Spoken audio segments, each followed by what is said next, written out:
Si je vous demande d'être honnête, là, avez-vous pas mal organisé votre temps des fêtes? Si on fait abstraction de la visite puis des visites qu'on va faire, le reste, là, les activités, vraiment ici, le groupe, là? Non, Patrick? Je vais aller voir les Non, pirates Lisa? de Marie-Pierre, qu'on nous a présenté tantôt. OK. Sinon, non, pas tant que ça. On laisse place à l'imagination. Voyageage. Oui, bon. Ouais. Ben, il y a Lynn Voyer qui est avec nous autres pour vous proposer et nous proposer des activités du temps des fêtes. Bonjour, Lynn. Ben oui, bonjour. Ça va bien? Ben oui, ça va très bien. Qu'est-ce que tu as pour nous au programme? Ben, il y a plein d'affaires à faire durant le temps des fêtes, puis durant le temps de Noël, puis ça. Puis c'est tellement une belle période, justement, pour passer du temps avec ceux qu'on aime, puis profiter des activités qu'il y a à faire un peu partout au Québec. Et là, ben, aujourd'hui, je suis venue vous en proposer quelques-unes, dont la première qui se trouve dans ton coin, je pense, Richard, dans le coin de Sherbrooke, Oui. qui est le grand marché de Noël de la gare de Sherbrooke, ça, qui est c'est à sa beau, là. 5e édition cette année. wow. Et sur ben, c'est le sûr bord que... du lac, en plus. Oui, c'est un site magnifique. Donc, c'est lac sûr à que... Sherbrooke? Pardon? Il y a, Il oui, y il y a a un un lac lac à à Sherbrooke. Donc, ben, sur le site, donc, il y a des artisans où on peut faire ses emplettes de Noël. Il y a un immense sapin de Noël, la grande roue. Il y a des spectacles aussi de chants de Noël. Et on peut y aller aussi pour patiner parce qu'ils ont installé l'an passé une patinoire réfrigérée. Donc, la patinoire est là aussi, puis elle a doublé de superficie cette année. Et la gare de Sherbrooke, c'est aussi le point de départ des trains de l'Orford Express. Donc, et pour le temps des fêtes, ils proposent des excursions trains et repas. 35 départs spéciaux pour le temps des fêtes. Donc, c'est une belle petite activité qui fait peut-être qu'on peut remplacer quand on va au resto. Bien, on se dit pourquoi pas aller manger dans un train. Puis il y a des trains spéciaux pour les enfants aussi. Là, donc, Le train fait quoi comme trajet? Il part de Sherbrooke et va Sherbrooke vers Magog et revient. OK. Donc, c'est vraiment une belle excursion. Puis là, il y a des trains spéciaux pour les enfants. Donc, le Père Noël va venir à l'intérieur du train. Donc, puis là, ils ont aussi installé, il y a quelques années, un wagon panoramique. Et donc, ça fait une expérience vraiment tout autre. Là. Superbe. Oui. Sinon? Écoute, peut-être le village du Père Noël de Val-David. Ah ouais. C'est un classique. Ouais. Hein? Ça fait 60 ans que le village du Père Noël existe. Et au départ, c'est sûr que c'est la résidence d'été du Père Noël. Oui. Mais là, le Père Noël, il aime tellement les Laurentides qu'il décidait de revenir aussi durant le temps des fêtes. Ben oui. Et donc là, tous les jeux qui sont là habituellement l'été sont disponibles aussi l'hiver. Là. Donc, il y a la petite ferme, il y a une tyrolienne. Donc, les enfants peuvent s'amuser. Puis, ce qui est le fun aussi au village du Père Noël, c'est Oui. que les parents peuvent jouer avec leurs enfants dans presque tous les jeux qui sont Oui. aussi disponibles. Et évidemment, bien, le Père Noël est là. Pas le 24, là, on comprend Non, ben, qu'il l'occupé. est bien occupé.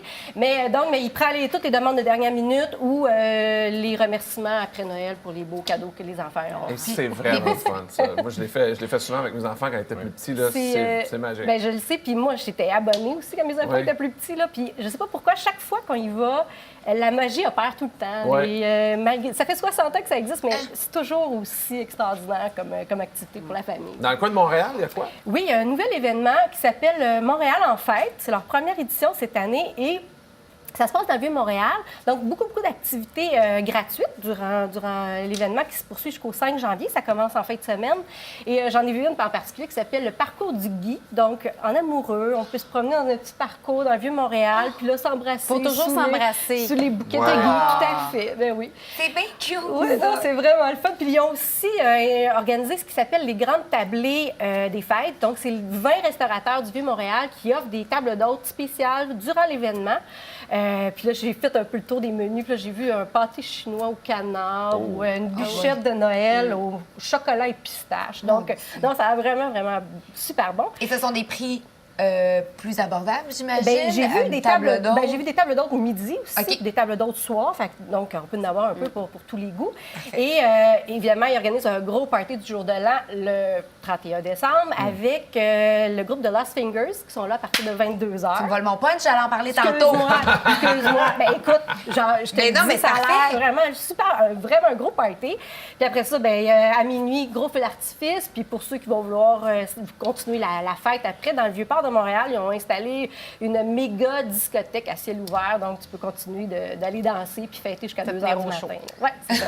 Et dans le village de Fred Pellerin, à Saint-Élie-Caxton? Et y a-tu des gens qui sont déjà allés à Saint-Élie-Caxton? Moi, je suis jamais Pas allée. moi. Non. Écoutez, c'est là où il y a une traverse de lutin sur la route. Donc, Oui, c'est faites vrai. ça pas écraser Ouais, le mais lutin. là- Un arbre à paparman. Paparman. Moi, j'ai cueilli des arbres à paparman en arrière de l'église.